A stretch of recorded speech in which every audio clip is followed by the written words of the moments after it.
In the textbook behind, at page number 54, there is a poem, namely The Lake Isle of Innisfree. This poem is composed by William Butler Yeats. William Butler Yeats was a famous poet of 20th century. He was born in 1865 and he passed away in the year 1939. His birth belonged to the geography of Ireland. The geography of Ireland describes an island in northwest Europe in the North Atlantic Ocean.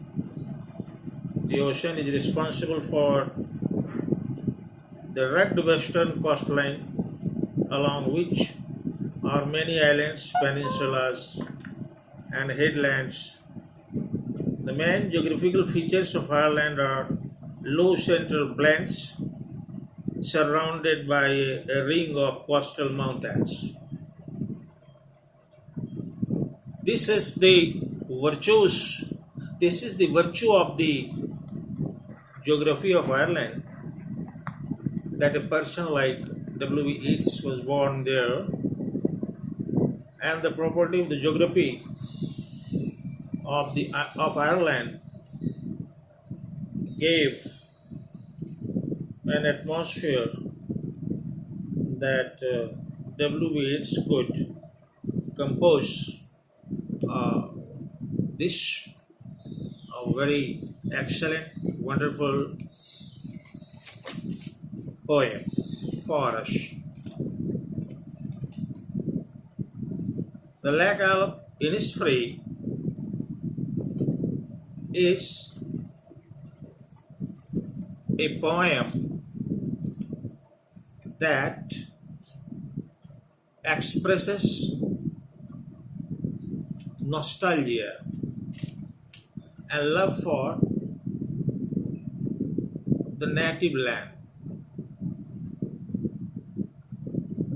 The poet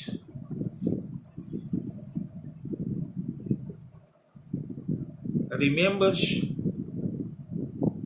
his childhood. This is very clear in the poem. This poem exemplifies the style of the Celtic revival. It is an attempt to create a form of poetry that was Irish in origin,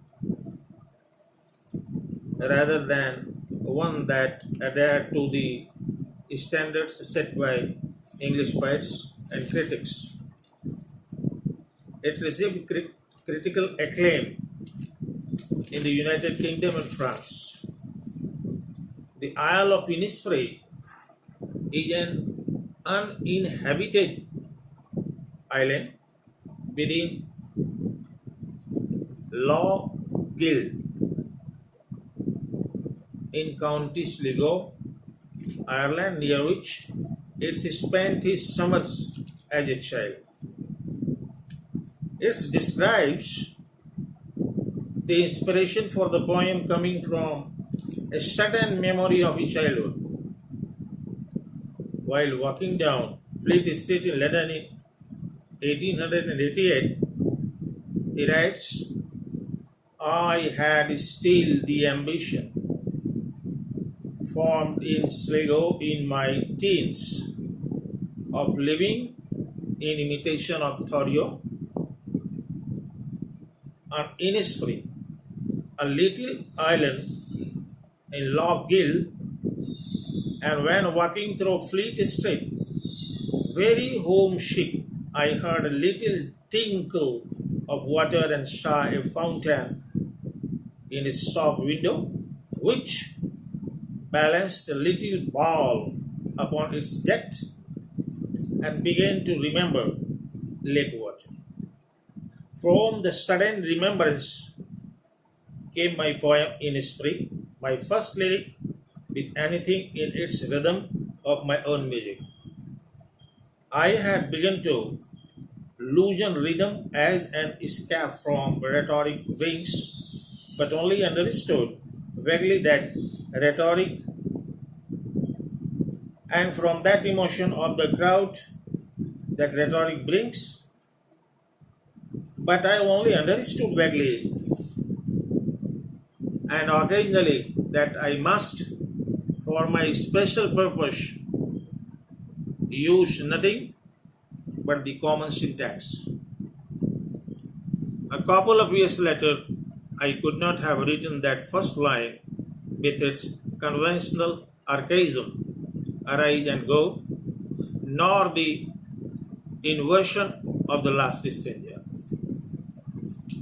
Farrelly got the inspiration for Isle of Innisfree, the song for which he is best remembered, while on a bus journey from his native Kells County Meath to Dublin. The song was published in 1950 by the Peter Morris Music Publishing Company. Professor Des McHale wrote about this poem. It is one of the finest and most beautiful melodies ever written, ranking in the opinion of many right beside Danny Boy, and no greater praise is possible.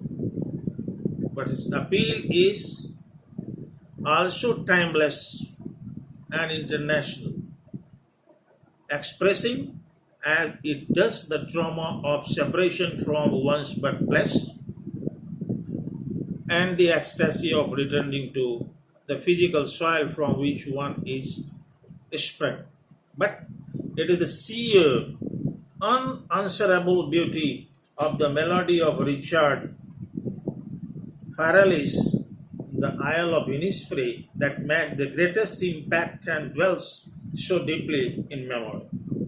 Here is music dripping with emotion, lush texture, brimming with nostalgia, and fitting so perfectly into the action of the tweet man that it could have been written with the movie in mind. No wonder John Ford jumped on it and named the village of Innisfree in its humor. The lake Isle of Innisfree is in nature versus civilization. What we value in nature is often the exact opposite of what civilization brings. Also, civilization sometimes destroys the peace that nature provides.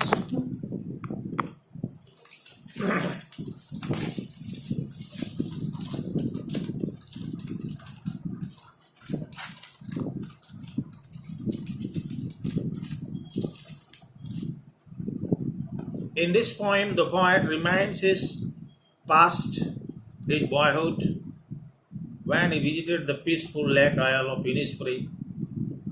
He wants to go there and says that he will live there all alone. He wants to build a small cabin with clay and wattles. The poet describes the peaceful natural surroundings of the lake. The poem is about an actual place near the coast of Ireland. The lake Isle of Innisfree, which is a very small uninhabited island on the lake Lough Gill in County Sligo. The poem describes the isle as a much longed for place of peace and natural beauty. A natural place where the speaker feels most grounded and happy. The first quatrain of the poem may be simply known as "The poet will get up and then go to Innisfree. He will do nothing. First, he will go there. He will build a small cabin or a small room with soil and wattles. There he will have a bowl of bean rows so that honeybees will make a hive, and he will enjoy an open space where bees humming may come dearly to his ears. The second quatrain of the poem is the poet hopes that he will get peace there. The peace will come slowly. Peace will come from down when cricket sings. At midnight, there will be a weak, unsteady light, and the moon will emit a reddish blue and steady light. At the evening, the linnets will crowd there, enhancing the beauty of the place. And the third quatrain of the poem says the poet makes a plan that every day onwards he will get up and go to the lake isle of Innisfree on the night and in the day. There he hears water rushes to the shore. There he will stand on the road or in the pavement, and he will hear the sounds of water rush.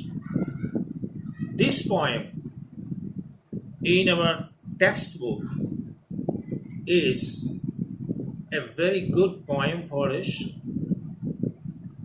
Let us know that this poem is filmed, and the poet got the Nobel Prize also. He became famous for this poem. This poem is mainly related with the love for the birthplace and the occurring separation from the birthplace.